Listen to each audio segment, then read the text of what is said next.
Daga. Ilan take na?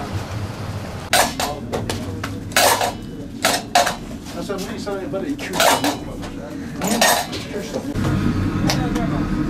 Valla kaçacak arabayı da arası.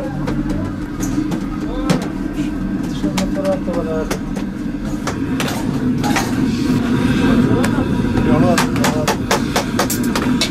Peki vay. Ekmen.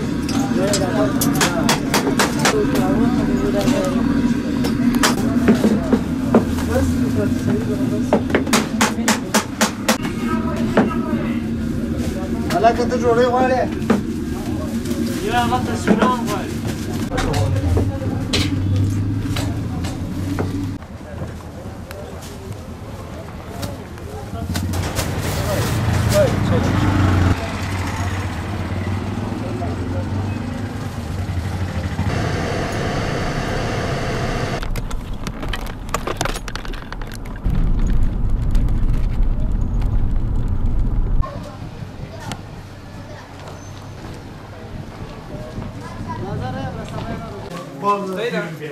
داخل كتون كيلو.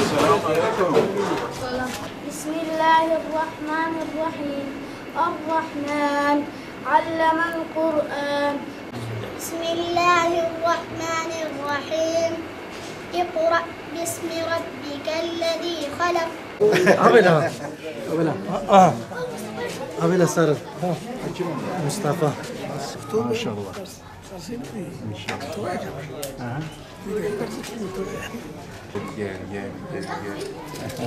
O da. Bismillahirrahmanirrahim. Şu an Afganistan'dayız. Medreselerimizi ziyaret etmeye başladık.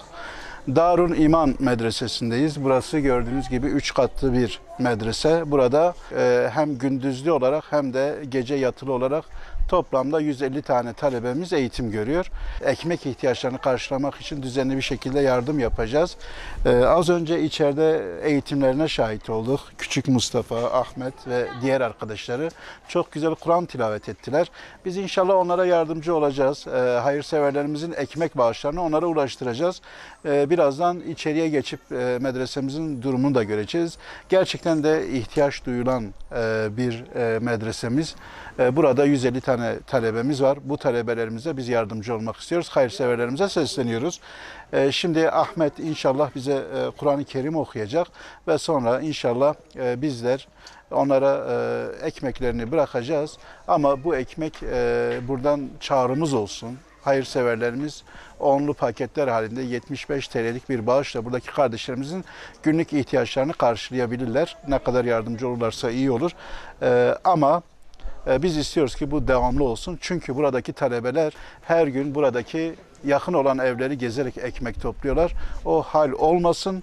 Onlar medresede oturup ilimlerini tahsil etsinler, Kur'anlarını okusunlar. Biz de onlara bu yardımı yapalım, ihtiyaçlarını giderelim. Az bir meblağdır, az bir yardımdır ama onlar için gerçekten de önemlidir. Hayırseverlerimize sesleniyoruz. Rabbim onların yapmış oldukları tüm hayırlarına karşılık hem bu dünyada hem de ahirette onlara iyilikler ve güzellikler nasip eylesin.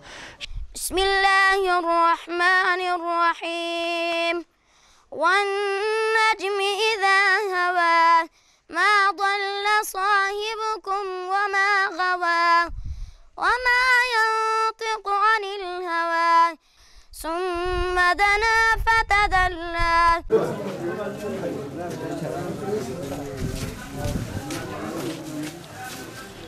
Hadi